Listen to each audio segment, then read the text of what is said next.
Ah, la magie des réseaux sociaux. C'est vraiment une invention incroyable pour nous les jeunes. Ça nous permet de développer notre capital social, d'avoir plein de relations et d'interactions avec les autres. On va enfin se forger une identité propre à nous-mêmes et les gens vont nous aimer pour qui on est vraiment. Stop!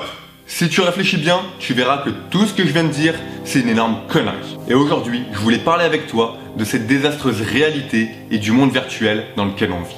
La réalité, c'est qu'un être humain passe en moyenne 4 ans de sa vie sur les réseaux sociaux. Eh oui, 4 ans. Facebook, Snapchat, Instagram. Alors à première vue, tous ces réseaux sont sympas pour communiquer entre nous. Mais on ne se rend pas compte dans quelle spirale addictive on est enfermé. Alors pour commencer, je vais être totalement transparent avec toi. J'étais le genre de personne qui passe énormément de temps sur les réseaux.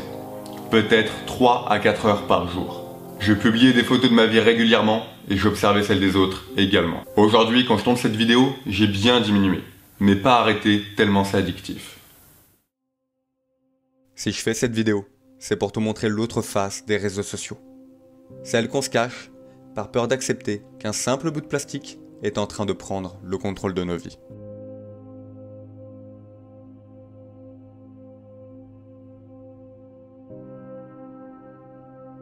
Commençons par Facebook. Ah, ce bon vieux Facebook. Sur cette plateforme, certains collectionnent leurs amis comme des cartes Pokémon. Je vais te poser une question. Tu as sans doute des centaines d'amis sur Facebook. Mais parmi tous ces amis, combien en as-tu vu réellement ce mois-ci? Et sur tous tes amis en ligne, si tu meurs demain, combien d'entre eux poseront une journée de congé pour venir à ton enterrement?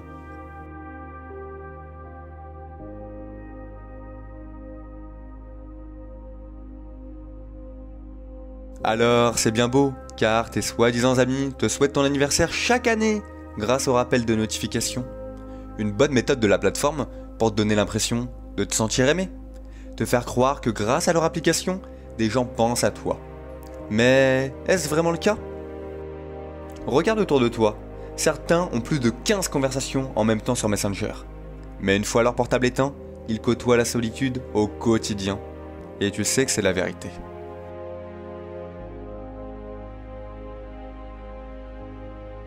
Snapchat. Ah, c'est fidèle Snapchat. Cette application très pratique qui te permet de partager chaque instant de ta vie avec tes proches. Grâce à Snap, on peut être tranquillement dans notre canapé et voir ce que nos potes ont fait le week-end. Sur Snap, certains se filment durant leur voyage, d'autres en soirée, d'autres au restaurant. Et certains vont même exposer chaque week-end leur vie de couple. Mais qu'est-ce qu'on cherche réellement à prouver aux gens en exposant notre vie comme ça?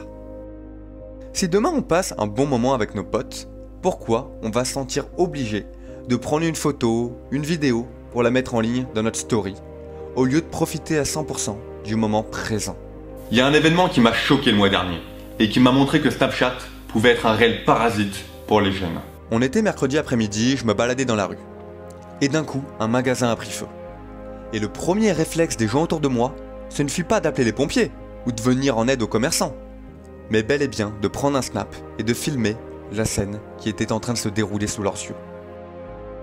Cette plateforme est devenue d'une telle importance pour certains qu'ils en oublient leur côté humain.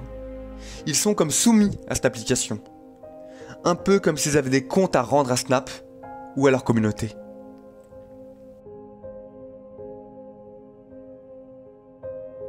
Instagram. Ah, ce puissant Instagram. Il compte déjà plus de 1 milliard d'utilisateurs dans le monde. Nous les jeunes, on adore publier des photos dessus. Mais alors, dans quel objectif? Est-ce que c'est pour nous valoriser? Pour se sentir aimé des autres? Pour se sentir beau et devenir connu? En tout cas, une chose est sûre, c'est que sur ce réseau, on juge beaucoup la vie des gens. Et j'ai comme l'impression qu'en fait, on est un peu tous devenus des stalkers ou des voyeurs. Je m'explique. Parfois, on regarde la vie des personnes, on sait même pas pourquoi. Ça peut être celle de nos amis, ou même celle d'inconnus. Aujourd'hui, les gens sont là, ils veulent à tout prix des likes sur leurs publications et leurs nouvelles photos. Ils sont plus préoccupés par est-ce que la photo va plaire à leurs followers que plutôt qu'à eux-mêmes. Les gens veulent tellement se sentir désirés qu'ils n'hésitent pas à s'inventer une vie sur ce réseau. Tu connais forcément un ami ou une amie à toi qui a une vie totalement différente sur Insta que dans la réalité. Tu vas être surpris, mais d'après une étude, Instagram a rendu 8% des utilisatrices mal dans leur peau. À force de voir des femmes défiler en maillot de bain, maquillées, des photos retouchées, et oui, ça les complexe et elles se sentent différentes. Et puis, on connaît tous ce fameux couple qui s'expose régulièrement à travers de belles photos, mais une fois le téléphone portable éteint, il revient à sa réalité, à sa routine, à ses diverses embrouilles. Wow, t'en as pas marre de ce monde virtuel où on est toujours dans le paraître, dans l'apparence, de montrer sa beauté, son corps, ses muscles? En Amérique, il y a eu plein de scandales, car beaucoup de mineurs postaient des photos dénudées d'eux, simplement pour attirer l'attention. Car plaire aux autres à travers le net, c'est devenu comme une reconnaissance vitale aux yeux des jeunes. Je vais te confier quelque chose. J'ai 2 très bonnes amies connues sur Instagram. Elles postent des photos d'elles tous les jours, avec de beaux paysages, de grands sourires sur leur visage.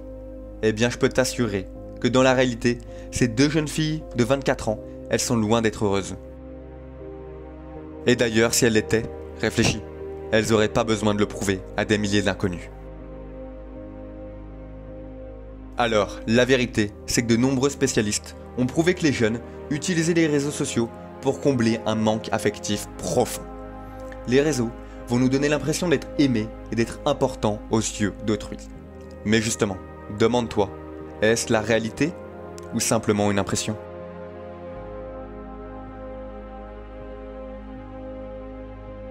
Pour finir, je vais te dire quelque chose qui n'est qu'une supposition. Garde en tête que le but des réseaux, c'est pas de te rendre heureux ou connu, mais bel et bien de gagner de l'argent. Et que ça arrange toutes ces plateformes si on diminue petit à petit les interactions humaines qu'on a entre nous. Car plus on reste sur notre téléphone et on se prive de voir les gens dans la vraie vie, et plus ces plateformes vont gagner de l'argent et fonctionner au long terme.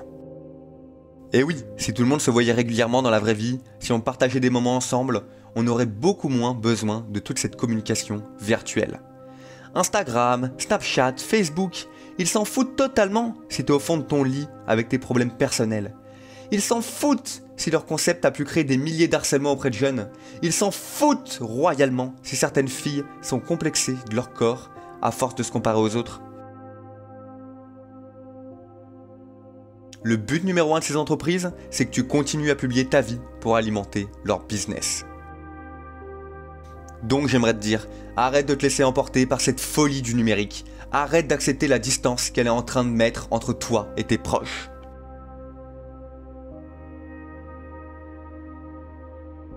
Alors certes, le monde évolue, et je dois tout de même avouer qu'il y a des avantages à utiliser les réseaux sociaux. D'ailleurs, ils sont même devenus nécessaires dans le monde professionnel, et même moi, je les utilise à cet effet. Mais de base, il faut pas oublier qu'ils sont censés nous rassembler. Et j'ai l'impression que ça fait exactement le contraire, et ça en rapproche beaucoup de la solitude. Et dans ce cas-là, il faut savoir dire stop au bon moment.